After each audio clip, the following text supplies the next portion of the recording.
Okay, जय सच्चिदानंद महात्माओं, पुनिता जी, मंत्र बुलाओ. Mick, can you please follow? English. नमो वितरागाय, नमो वितरागाय, नमो अरिहंताणम, नमो अरिहंताणम, नमो सिद्धाणम, नमो सिद्धाणम, नमो आर्यरियाणम, नमो आर्ययाणम, नमो वज्रयाणम, नमो उभययाणम, नमो लोहे सव साहुणम, नमो लोये सव्व साहुणम, ऐसो पंचन मुक्कारो, एसो पंचन मुक्तारो, पावपणासनो, Savvapapanasanam. मंगलानंच सवेसिम, मंगलानं च सौवेसिं, परमां मंगलम. परमं वै Mangalam. ओम नमो भगवते वासुदेवाय, Om Namo Bhagavate Vasudevaya. ओम नमः शिवाय, Om Namah Shivaya. जय सच्चिदानंद. जय Jai Satchidanand. Jai Sachchidanand Mahatmao. So, Mick is the first question. Mick? Yeah. Jai Satchidanand Pulinanandji. हाँ, So my first question was that, can you define a dosh? Like, what is the definition of a dosh? Dosh. Yeah, dosh. Dosh means any mistake that you have done, any error that we have done in the scheme of things, in the sense when if you have hurt anybody, by mind, speech, body, or we have done anything wrong, any what we can say illicit wealth, illicit affection, other relations. So where we break nature's law, so all that could be can be considered as dosh, errors, mistakes. I would not call it sin, because sin, paap would really be called as sin, but erroneous behavior, erroneous as defined by nature.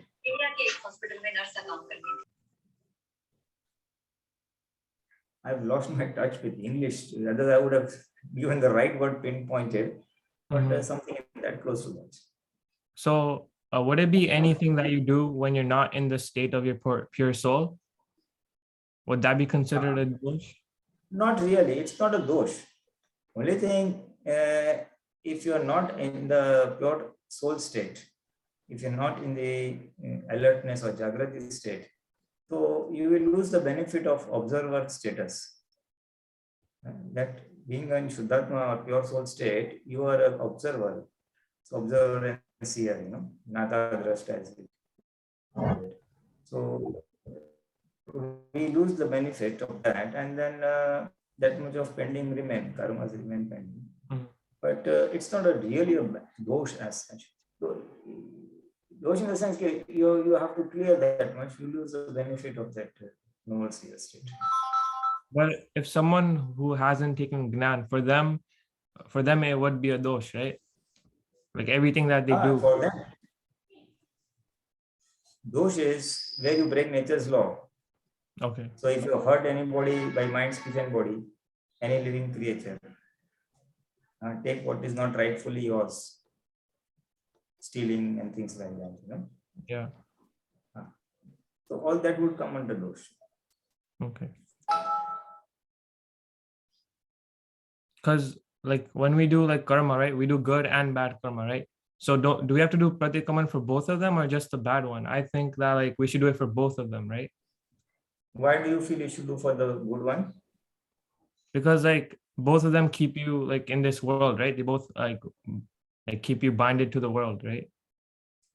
Yes, that is true for those who have not taken Gnan, those who have not realized their own self. For them, yes. But for I'm sorry. Those who have not taken Gnan, for them, binding is always there, good or bad. Yeah. So they will not be able to do any pratikraman for the good ones, you see. because good ones will lead them, will generate punya, and that punya will propel them forward. Mhm. Forward, maybe materialistically, and if he gets a good guide, spiritually also. So good karmas are helpful if you get the right guidance. And those who have taken Gnan, then if you really ask me very truly and very strictly, then you may even do Pratikaman for not practicing the 5 agnas or not remaining alert. Mhm. Those who want to be really very vigilant. Yeah. For those who remain very alert. But first order, what Dada says is, even if you apply, if you do Pratikaman for the errors,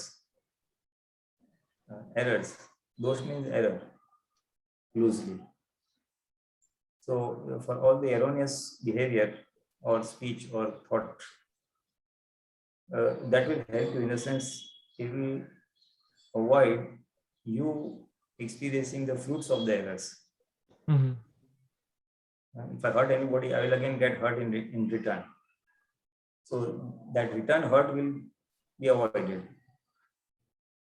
So he may not go into a cumulative cycle. If I'm hurt, I'll hurt somebody else more, and then someone else will hurt me more, and that cumulative cycle goes till he realizes that yet he is going wrong, and then he comes out of it. Because it starts with not hurting anybody, and then it progresses towards the good things, and then finally leads to permanent goodness or permanent happiness. So that would be the progression path. So I have one example I wanted to ask. Like, let's say I do good for somebody, right? And then let's say they get attached to me, right? So wouldn't I become instrumental for them creating a new bond? That depends how you take it. You good to we all have to do. Whether Bhagwan did good for the welfare of the world all throughout his life. Yeah. So even before he got enlightened, and after also he got enlightened. But there, one must be aware, one must remain vigilant that he is not the independent doer, he is an instrumental doer. Mm-hmm. That the opposite person were to benefit because of his punya, that you have become instrumental in helping him. Mm-hmm. And if you do not take the garvaras, the pride, oh, Yeah. I helped you. If you do not take that pride in that doership or doing of their activity, then you don't have any bondage. You are not attached. If you ever vigilant, many Mahatmas say, oh, because of you this happened and that happened. But we know we are only an instrumental doer. It was his punya that he came in touch with us, and we happened to share the Dada's knowledge with him. So if you know the true scheme of things, what's really happening, it's just coming together of two, three circumstances, and he meeting you at the right time when he wants help, and then you helping him because you want to help people. Yeah. So it's just an event. So the doership does not. Where is doership? You have an inner desire that you want to help people. That the Bhagavan had that. Whosoever needs me should benefit from me. Right from childhood, he had this inner belief, inner desire rather, that anybody who meets me must benefit from me in some way. So nature brings 2 plus 2. Those who want to get guidance and those who want to give guidance. Nature, brings both together. On the negative side, the example is that if one has a lot of antagonism towards cockroaches and all, oh, cockroaches, oh, mosquitoes, they must be killed. So if someone has that bhav or desire to kill, so what nature does is, when the cockroach is supposed to die, it brings in front of such person and who kills him. So the deeds of both are fulfilled. So this is the nature, how things work out. Essentially, it's our inner desire or bhav of what to do, to help people, to hurt people, whatever. And if you are vigilant and do not take pride in the doership, oh, I have done this, I have helped him, then you are safe, then you are not born. If you take that, then you are born. Okay. Born in the sense, what will happen is that person doesn't reciprocate in future, or the person to whom you helped If that person doesn't respond to you, or he does something against you, then you'll feel very bad. Oh, I helped him and he done like this to me. That attachment is one that will bond you. But there's no attachment. I was instrumental, fine. If he does good, well and good. If he doesn't reciprocate, well and good. Yeah. Then you'll remain free. So you must have the right perspective of viewing things, how they work. That is very essential. That is what Dada has given. He has given the right vision of how to, what's the reality, how things move in this world. And that is what helps all of us. His vision helps all of us. Yeah. Thank you. Jai Satya. Okay, but one question, Pulidaji, what you were saying, doing karma, but doing karma, are you talking about discharge karma or charge karma? I'm talking about people who have not taken Gnan, right? Like for them. Okay. Those who have not taken Gnan, for them, everything is going to be charged. Yeah. All the desires are going to go in the charge category, not the actions. Actions are discharged. But after doing the action, if he takes the pride, oh, I did this, and that is the charge. Kriya, the activity, the physical activity by mind, body, speech, that is discharge. But then the inner bhav that is generated while the activity is being done, that is the charge portion, the inner side. Mm-hmm. So Dada Bhagwan laid great emphasis on nullifying the causes and not the effects. I may be having vices, drink, smoke and all that stuff. I may be having erroneous behaviors. But Dada said that is discharge. You change within yourself the opinion that you don't want to do this. You don't want to commit these mistakes. So if you change that opinion, you are reversing that, you're putting new causes. So the effects will definitely be taken. So he laid great emphasis on the inner or the cause part of it. Mm-hmm. No kalmo in all is what? That is just for a person who has not taken none, it is new causes. No? Yeah. And other thing, just that you mentioned it. One other good thing that the Bhagwan mentioned, that today's Gnan, whatever knowledge we have today, Bhagavad book, for example. Now that for anybody, for a non-Mahatma or a Mahatma, today's Gnan will nullify the effects of the discharge that we have brought. I may have brought that I will hurt, I will not tolerate injustice, for example. And someone does injustice, so I will boil him. But if I have heard in satsang, no, everything is justice and he's only an instrument, and why should we be angry on him? So that is the inner understanding that I have got today. But the more and more I am convinced about it, the more and more I reinforce today's understanding, it will have a nullifying effect on the discharge. In the sense, when I am fighting against injustice, from inside I will say, oh, this is wrong, this is wrong. Today's Gnan has a good effect. You may not be able to change the effects, but it will minimize the, alertness. It will create a lot of alertness.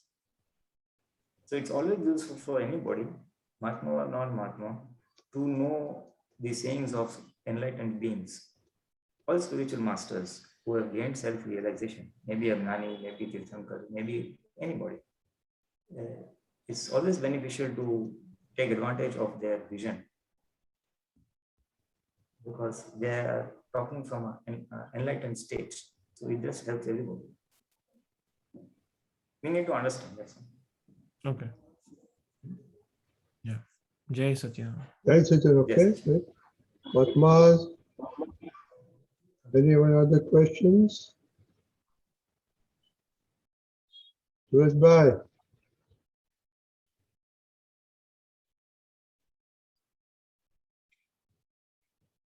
Suresh Bhai. Purinanji, Jai Satchidanand. Haji, Jai Satyan Kariji. Just one question comes in my mind. According to moksha, it is a Jain mythology that soul is going here or there or somewhere. So in Shwetambar Jain and Digambar Jain, they are doing tapasya in jungle, doing fasting, all these things. So why they are choosing this way to go for the moksha? Well, because that is what has. Boli. Carry on, carry on. And in Dada is defined a very simple way for moksha. Understand ourselves and see the relative part. Time to timely and go to the moksha. Simply. So why they are not all choosing this Shwetambar and Digambar Jain people? You see, They are doing Shwetambar, fasting and all these things. I don't know why they are doing all well, that is the Kramik path. Kramik mark. That is Kramik, and we are Akram. We, because by the divine grace of an enlightened being, we happen to realize our true self. In the Kramik path or the step-by-step path, one has to proceed by clarifying, by cleansing one's own ego, by cleansing the Krodh, Man, Maya, Lobh, that is the step-by-step path. In the sense, little bit of it will be cleared in this birth, the remaining in the next birth. In morning they are wearing the dhoti and all these things and go to They go to the temple for Derasan and temple. all these things. Yeah, but because that is the ritual, that is the path, no?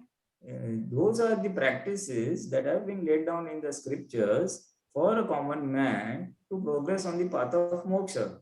Kriya marg, that is the kriya marg, by doership marg. By doing the activities, they will generate the bhav and align themselves with the sayings of the Tirthankars.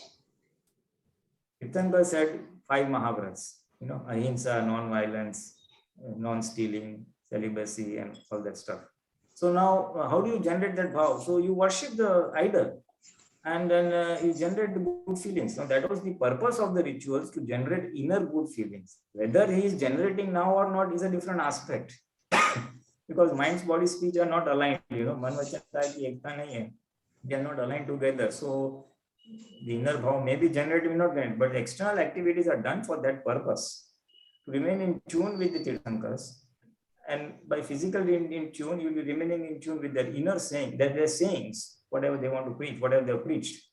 And that will generate your bhav or desire to be like them, to attain salvation or moksha. Generation of that bhav is the main purpose of doing all the rituals. Then there everybody has followed their, according to whatever their masters have taught them. जो गुरु भगवंतों ने बताया उनके हिसाब से फिर वो चलते हैं. They go by whatever their immediate gurus or spiritual masters have told. The idea is purification of the ego by doing kartapana se. What have to they purify? They have to reduce gradually Krodh, Man, Maya, Lobh, anger, pride, deceit, and greed. So in the Kramik, I told, because we have got Dada Bhagwan. Otherwise, if we had not got Dada Bhagwan, we would also be following the same thing. Jains would follow the Jain masters, Vaishnavas would follow their spiritual masters, and Shiv people would follow their spiritual masters. Because They are doing tapasya for 4 years in the jungle. That tapasya is, you see, what has happened is Gnan, Darshan, Charitra and Tap. Gnan means knowledge, Darshan means understanding, Gnan, Charitra means conduct loosely, and Tapasya means penance. Now these are the 4 pillars to attain salvation. Now what has happened? I'm coming. That penance part, Tapasya part.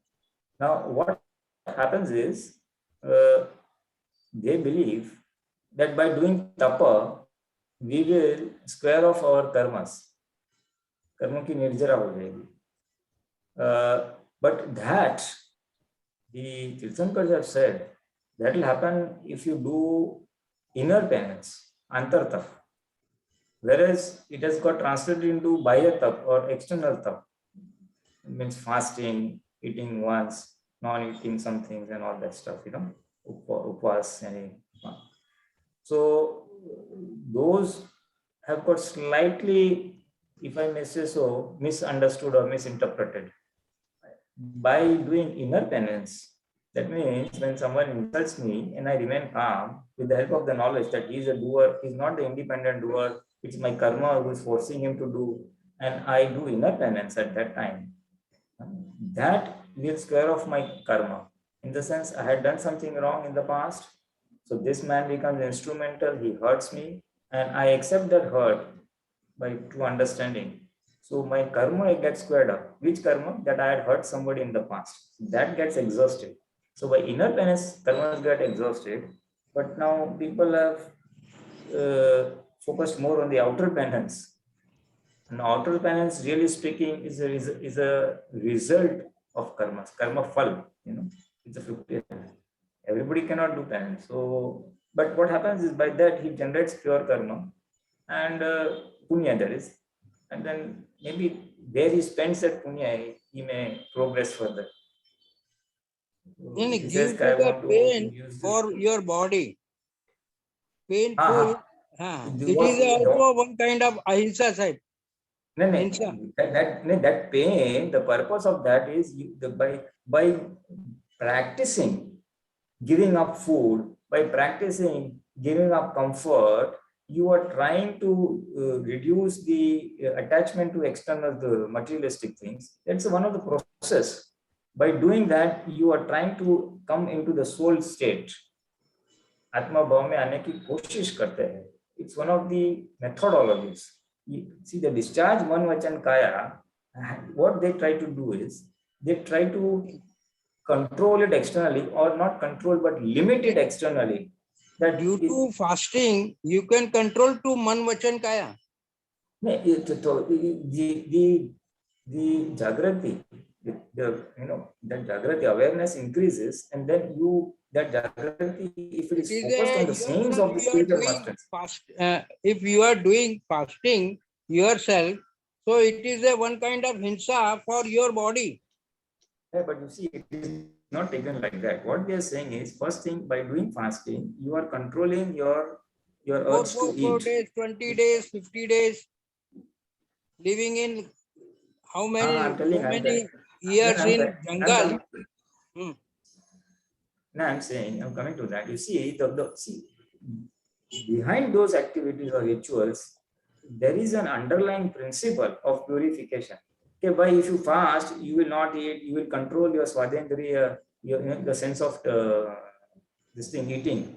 Because otherwise unlimited you will eat. So the first thing is they try to control that, number one. Number two, you increase the awareness. So that awareness you will spend in self-introspection, number one, or in understanding the sayings of the Tirthankars. The idea is to enhance that. Enhanced Jagrati has to be used for your personal self-awareness or soul progression. That was the principle behind those rituals. So that was one of the ways, basically by all these things, they try to limit the mind, body and speech in a boundary. And by doing this awareness, you are trying to reduce the moha maya of the world, the attachment to sensory pleasures that they are trying to reduce by doing this type of penance. That was the idea behind doing that. Idea, one kind of idea. That was the core concept. The core concept behind those activities was that. Now, whether they are following that concept or not, whether they are achieving that goal or not is a secondary issue. Or are they blindly just following the rituals because others are doing, or Maharaj Sahib has told me to do, so I'm doing tapasya. That's a different matter. But the initial concept was like that, and that did work. In the fourth era, my opinion is that way, that it is a one kind of hinsa with your body. No, that is your opinion, no? But that is not considered that way. This hinsa is better so that you will avoid the external hinsa. You are increasing awareness, you have this thing, so that you will not hurt others. That was the core principle. Now you see that worked in the fourth era, Chotha era. Why? Because at that time, mind, body, and speech were in unison. Whatever comes in mind, he'll do in his speech, and speech will do it in action. So when he's doing tapasya in the body, his mind is also in tapasya. But today they are not one, so you do not get the true benefits behind that ritual. जय सच्चिदानंद अभी स्वामी। जय अभी देखो ऐसा है, सच्चिदानंद। नहीं ऐसा है, खरे जी उसमें जाने दो, अभी दूसरों को क्यों इतना पोस्टमार्टम करने का, अभी अपनी बात करो ना। उमेश भाई,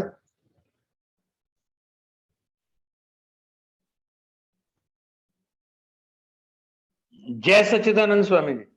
हाँ जैसे जय सच्चिदानंद स्वामी जी। स्वामी जी, एक there is a line in ज्ञान विधि कि आत्मा स्व और पर प्रकाशक है, एंड उमेश इज ओनली पर प्रकाशक. Okay, so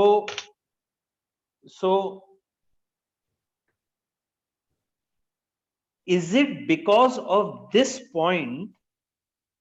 I am trying to use the words as best as I can. I hope my meaning will get across. Is it because of this that the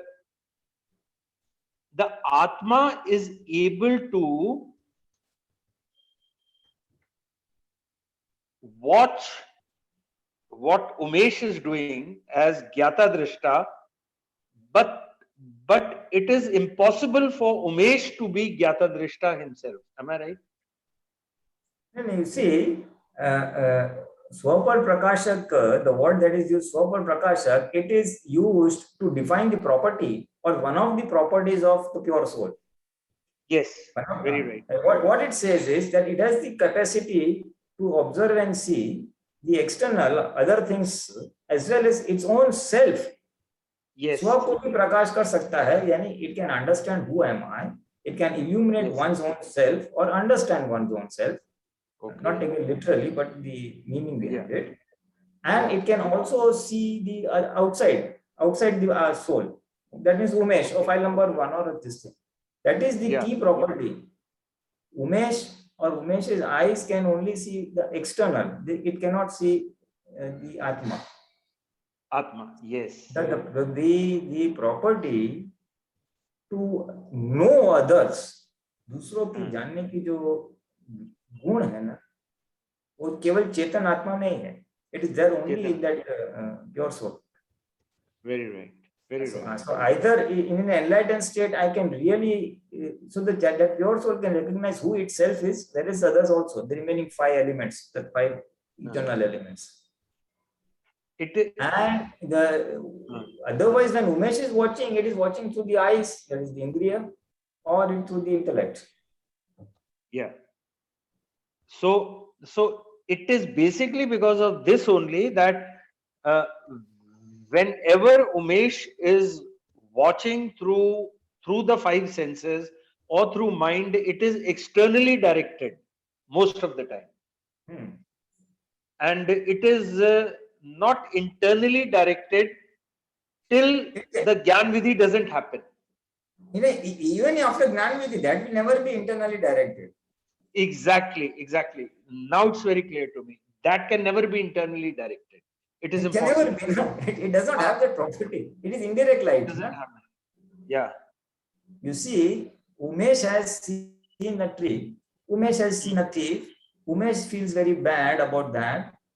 The pure soul is seeing what Umesh is seeing. Exactly. Drishta ka drishta hai. It is Umesh becomes the Gne. Yeah. It becomes the object, and that is the observer. Initially, before the Gnan Vidhi, Umesh was the observer and it observed the tree or external things. Yeah. Yes. After the Gnan Vidhi, Umesh becomes the observed object and observer becomes the pure. Very right. So that means man, chit, buddhi, hankar, in all these 4, this property of internally seeing itself is not there at all. No, how can it? Internally, in the sense, what will you see? Buddhi can see. Buddhi can see in a limited manner. It can see all some thoughts coming and going. It cannot see. It is a limited this thing. Limited. Very right. Very clear. Very clear, Swamiji. Swamiji, there is one more question. If there is time, I'll ask. Oh, go ahead, Umesh bhai. Thank you. Swamiji, when we talk about awareness or Jagrati, when we say awareness, it means Jagrati only, na? Am I correct? Yeah. Yes. Okay. When we talk of awareness, there is awareness at the level of intellect or buddhi also, because when a robber is indulging in any robbery, his awareness, because of the survival instinct, is at its peak. But the awareness which you get from pragya, that awareness qualitatively and content wise is totally of a different texture. Am I correct in understanding that? That is true awareness. That is the soul awareness. That is true awareness. But But- that is the spirit. Sorry. Ah, Yes, you were ah, saying something. Yes. That is the true awareness, actually. So- That is the true awareness. No. So there But are the two types of awareness Jagrati. of a yes. That means there are two types of Jagrati, two types of awareness. One is Devar Jagrati, which is the intellect Jagrati, and one is the Nischay Jagrati, which is the Prajna Jagrati. Okay. But now comes the question that the intellect Jagrati also, or the Vyavhar Jagrati also, is there basically because of the property of Jagrati in the Shuddhatma only, no? That is a sort of a reflection of that. Let's say Yes, leftover yes. of that, or a Buddhi- reflection. Am I right? It is the indirect light. Dada Bhagwan had very clearly defined Buddhi is indirect light of the pure soul. Indirect life. Pure soul light coming, indirect light in the sense it comes through the medium of the ego. I am the comes- name yes, bearer is yes. the ego, and whatever light, spiritual or the pure soul light, Yes. which passes through that this I am the name bearer, that is Buddhi or intellect. Oh, beautiful. Yes. I tell you, Yes. the property to see or know, the property to guide any living being is that knowing, guiding this thing is only and only coming from the pure soul. Because of the six eternal elements, pure soul is the only element which has the property to observe, see, and know other elements. The Pudgal Tattva or the Parmanu or atom Tattva element cannot see others, nor the remaining four. Dharmastikaya, space, time, those none of the elements have the property of observation or knowing. It is only the pure soul which has it. Now, in the human being or in all other living beings, that is covered.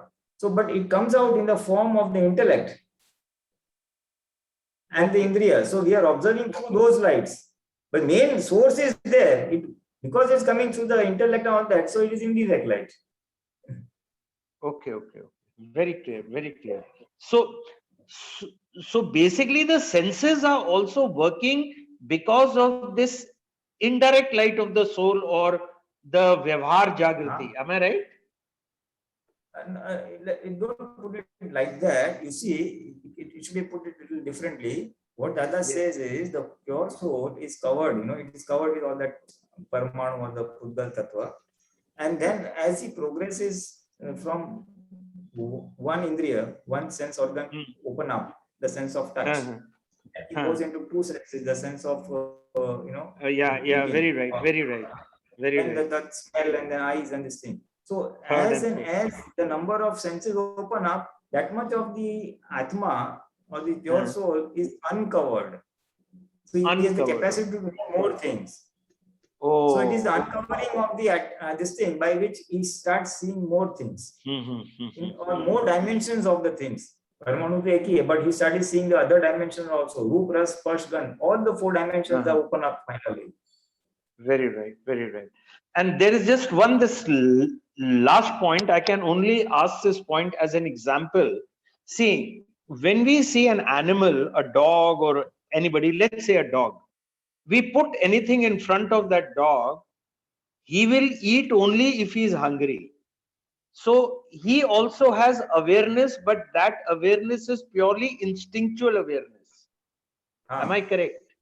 But when it comes to a human being, he has instinctual awareness also, plus he has likes and dislikes. Means even if he is not hungry, he will still eat. You know, if he likes something. Yeah, you So, see, if you can make me understand this, you know. Sangnya, Dada used the word Sangnya. Darek Jivne, every living or being has 4 Sangnyas. Sangya. Ahar, this Sangnya of Ahar means eating, Ji. Bhai means fear, Nidra Ji. means sleep, and Maithun Ji. means procreation. So Ji. these 4 things are there in all living beings, living creatures. Okay. Ji. Okay. So that animal operates from that sangnya of eating, and he knows how much to eat and how much not to eat. And he has very limited mind, just restricted to yes, good, bad, that's all. Ji, ji, ji.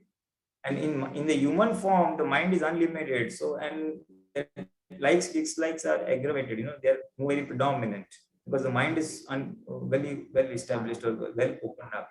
So then it has severe likes, dislikes, and he will eat even if he's not hungry because he likes it. Okay. Got it. Very clear. Jai Sachidanand Swamiji, thank you so much. You made it crystal clear. Thank you so much. Jai Sachidanand. Yes, sir. Krishna. Jai Sachidanand. My question is, I am a little confused about inner happiness and outer happiness. Can you please explain that? Inner happiness and outer happiness. Outer happiness means the happiness that we derive from the body. Body meaning all the 5 senses, then happiness from the intellect, happiness from the ego, I'm something, pride. So everything that comes from the body part in terms of 5 senses and intellect and ego, that is external happiness. And all those are temporary happiness and on loan. Is you have to repay the backyard happiness. Okay. And the inner happiness is the happiness of the pure soul. Okay. Which only you can experience after getting enlightenment. Okay. So, for example, if I have Krupa and Nesta, so most of the time it happen like without telling them, do something they are doing. So it makes me happy inside. So it called inner happiness. Who becomes happy? Krishna. So it is Krishna's happiness. And your happiness will come, your true happiness will come by observing that Krishna has become happy. Okay, got it. That is the happiness of the soul. Gnan darshan charitra ne sukh. That happiness component of the pure soul comes by the observing. Okay. That Krishna has become happy because children have done without telling them. Yeah. If you observe that, you'll be happy. And not only that, in case the children don't do as you have told them, and you get upset, and you observe that Krishna has become upset. If you observe Krishna, that will also give you happiness because you're in the observer state. Okay. Jnata drashta raho. If you're an observer and knower, it generates happiness. Jnata drashta nu phad જ આનંદ છે. The result of being observer and knower is happiness. Okay. That is why when you see Shuddhatma in others for 10-15 minutes or maybe 45 minutes, you feel happy. Yeah. Because you are using that property of the pure soul. Okay. Using a property of the pure soul. Okay. Thank you. See, Krishna will get all happiness, unhappiness, everything part of karma that will happen. But you have to remain aware is the true happiness of the pure soul. Okay. That is why Dada Bhagwan said, I am in Nirantar Samadhi. I have never experienced tension because he is always separate from the body and observer of the body. Okay. Yeah.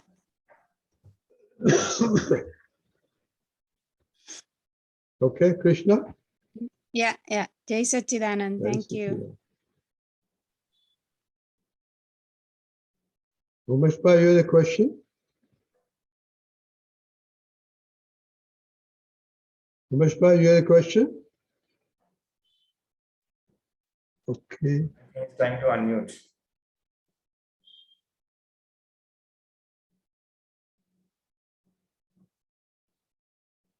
Mishma, you have a question? Yes. Actually, I had lowered my hand. My answer had come, but there was something additional, that Swamiji, sometimes we are happy without any cause. Means we feel happy. There is no reason, but there is something which makes us feel happy for no reason at all. Hmm. So is that also a reflection of true happiness, or is it true happiness? Now that only one individual can make out, find out whether it is happiness of the pure soul or it is happiness of because something else. You see, It is causeless. Causeless. supposing you help somebody, Okay. you oblige somebody, done some good work for someone, Uh-huh. and then you're just sitting in a home, then you will feel very happy. You're not done anything, you're not eaten or you're not watched TV or nothing else. No sensationary pleasure. But the fact that you have helped someone and he has become very happy because of that, so you will experience reflected happiness. So that could also be one of the sources of happiness, that without doing anything, I'm feeling happy. Or that is number one. Number two, sometimes, you have got enough bank balance and all that. You have seen that, yeah, I'm safe, I'm very happy. Just sheer thought of that. Got it. So there could be many reasons of being happy just like that. It could be the spiritual part, it could be the worldly part. Okay. Because in all the worldly parts, examples that you have given me, they have causes. They are not causeless. Means I helped somebody 2-3 days back, and then today I suddenly felt happy remembering that. So there is a cause behind it. Yes. So there's a cause behind it. These are causeless. The spiritual one is causeless. It will be causeless. It will be causeless and it is instantaneous. Instantaneous, yes. Spontaneous. Spontaneous. In the sense? Spontaneous. In the sense, you remain observer, na? So yes, you experience bliss very quickly, immediately, or in a very short time. What is Swamiji? I didn't hear. I'm sorry. If you remain Gnata Drashta, observer and mere here, you will experience happiness immediately or very quickly, in brief time, short time. And that is causeless happiness, of course. That is causeless. That is the happiness of the true pure soul. That is the true happiness of the pure soul. Thank you. Thank you, Swamiji. Jai Sachidanand. Very clear. Thank you so much. Thank you. Jai Sachidanand. Matmo, we still have 10-15 minutes.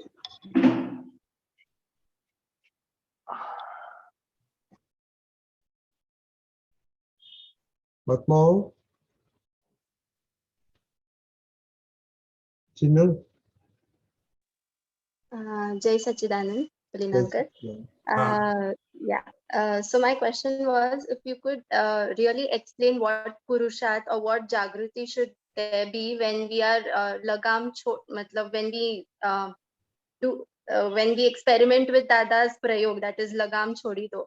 So he said that, maybe one Sunday you can try that. So I was planning to try it tomorrow. So like, what all should I focus on when, external environment, there are things happening in the external environment, and I'm being aware that I don't want to do, I don't want to have any expectations, or I want to minimal my desires and stuff like that. But then lots of things happen internally also. So, so what Purusha should really happen while we are doing Lagam, when we are releasing the Lagam? So, when we are there any specific things to take care of? Let go of the reins. Lagam chhodi do.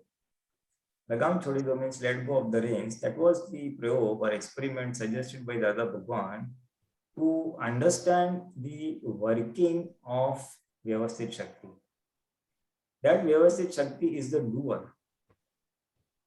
And I have to observe or understand that or experience that, how it works. to understand that more clearly, he had suggested this prayog or experiment of letting go of the reins of the five senses. Correct. And so that is the prime objective of this experiment. The way to do it is, so there is no other portion.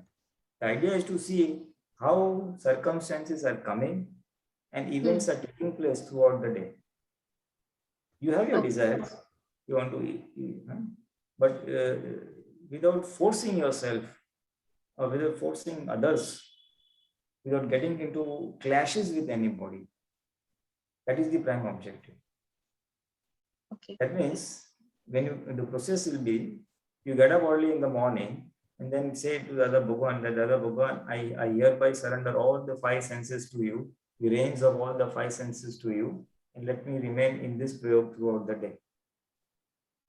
And having said that, then you go about your normal activities and just see how things are unfolding. Whether you're getting your tea, breakfast at the right time, lunch at the right time, and then you're supposing you want someone to rush up, come, you take bath, then I take bath. But he doesn't agree. So you tell once, twice. You can tell once, twice, but you should not get into a clash. You have to avoid clashes on that particular day, because clashes means you are forcing. I do this, and that means you've taken the lagam in your hand, you're taking the reins in your hand. You have to tell equanimously, vidrag bhav, that please do this, and then see what's happening. When your turn to go to bath comes, see what type of people you are meeting on that day. People are saying nice things to you, people are not saying nice things to you, things are working the way you planned to do some activities, things are falling in place, things are not falling in place, they are falling in time, they are not falling in time. Just observe how things are unfolding on that particular day without having rigidity and without getting into clash with anybody. Any clash means holding your viewpoint, even if it mismatches with the other viewpoint. On that day, you are not going to hold rigidly to your viewpoint. Correct. You will tell once, twice, thrice, but then leave it. Okay. You want to go out, you're waiting for a rickshaw, then you just observe. You're trying for a rickshaw. You're getting it quickly, you're getting it late. That is all part of your stress. So observing that day, what's happening, you're getting a rickshaw on time, is the process of the experiment, for the purpose of the experiment. Okay. So on that day, if you let go the rein, what will happen is, even if you don't get the rickshaw on time, you will not be disturbed, because you're only going to remain observing what's happening. What time you get the rickshaw, what time you reach the place you want to reach, what time your work takes place, does not take place, all that you just observe and observe. Okay. So basically we are exercising the full Gyata Drashta bhav during that time. Basically not Gnata Drashta, not very strictly. Gnata Drashta means observe. Basically, we are trying to understand how things unfold. We are trying to understand Vyavasthit Shakti, how circumstances and events take place and things do happen. You wanted to get up early, you get up late. You wanted to take rest, you could take rest, you could not take rest, you got food on time, did not get food on time, you did this, you did that, on time, not time, people have cooperated, people didn't cooperate. All things you have to observe. You have to observe the circumstances or events that are taking place around you. Okay, so is this related to the statement of Dada Bhagwan that Man Vachan Kayani Saralta? Like whatever the mind is saying, the body is also doing that. Is it related or is it different? It will not that way. It will come as sahajta. You will become sahaj, easy going. You will flow with the circumstances. Sajta means to flow with the circumstances. So does this prayog lead to Man Vachan Kayani Saralta? Does that lead to that? It will remove your stubbornness. Okay. It may not affect your mind, body, spirit directly, but in the sense you will remain observant, cool and calm. Mind may get agitated, you will observe it. Mind will not get agitated because only in the observer status. Okay. You will become sahaj.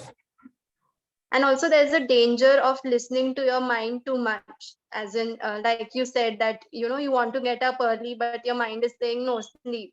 So then that time you're observing that this is happening, but then you will have to make your body awake, or because you have certain disciplines or certain so you let go of discipline, also you let go of your nishtay and everything on that day. Is that it?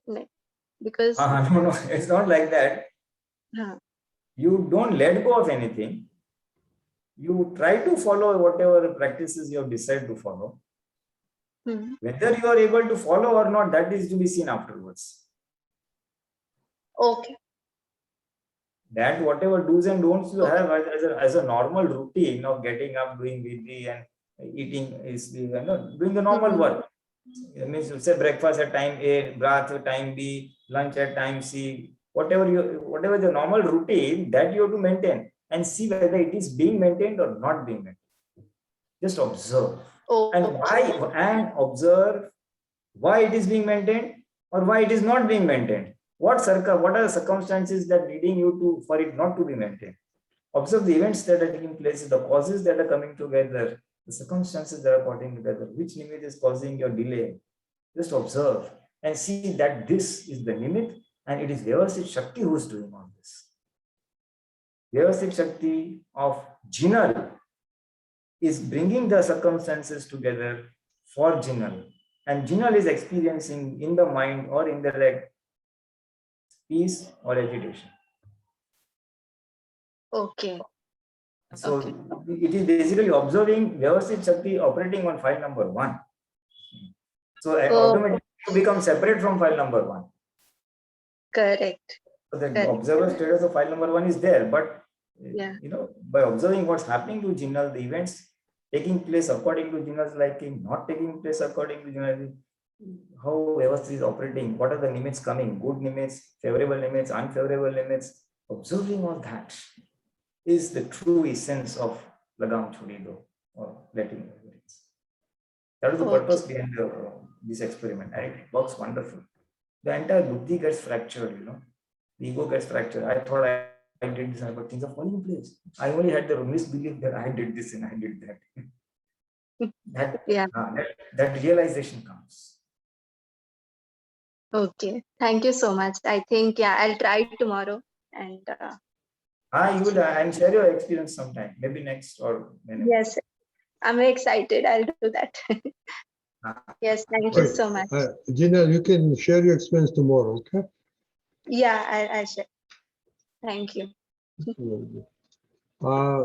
there's no question, is there another question?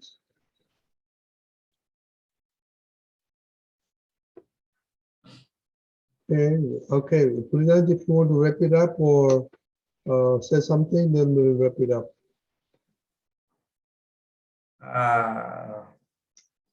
I think Hema Ben wanted to say something. She's trying to unmute. No. I brought her for 3 months. What are you saying? I should say 3 months. No. If you have to say something for couple of minutes. Yeah. No, since we generally I see Mahatmas in the panel here. The summary is that our end goal is to remain observer of file number 1 on a constant basis. We are observer, but in parts and pieces.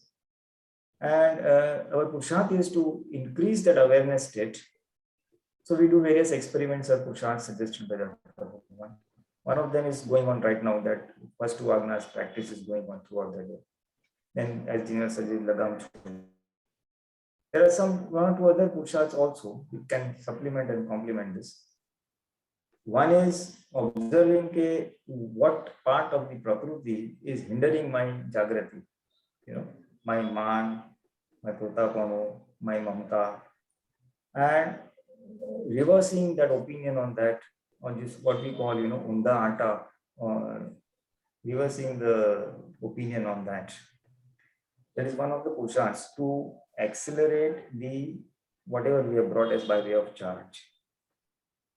Pratikraman, of course, is there. Sammayik, of course, is there for those should that happen. or off time when there is no particular files, we can ask for strength from Dada, that, oh Dada, give me the strength to not do these mistakes if you're doing mistakes like Aham Na Dubai, or to do the Purusharth, to see Shuddhatma in others, to remain in Agnas. So both ways we can ask for strength. That also is one of the Purusharths which will tone down or reduce the intensity of the discharge karma which is hindering my Jagrati. Whatever discharge part in my mind, body, speech is hindering my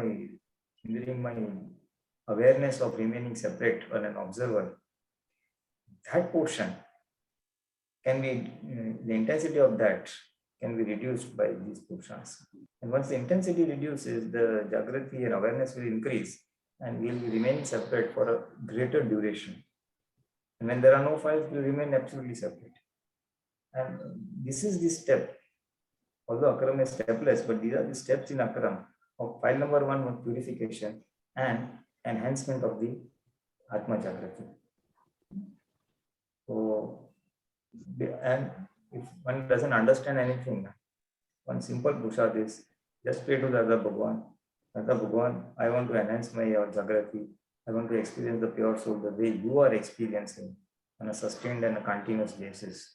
You are remaining separate constantly. I want to remain separate from the body and soul separate. That state I want to remain. Atmanu Spasht Vedana. So just pray for that.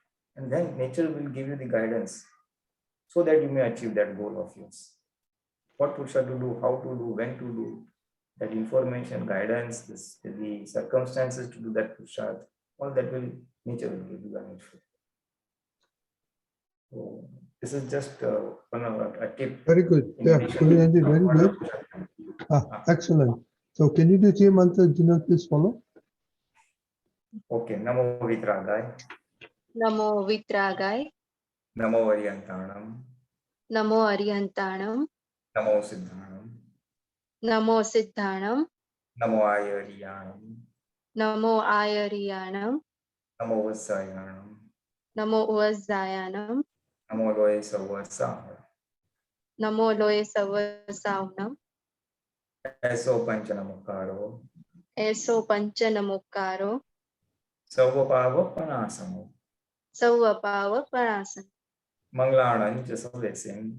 Manglanam Chasavesing. Padmam Havai Mangalam. Padmam Havai Mangalam.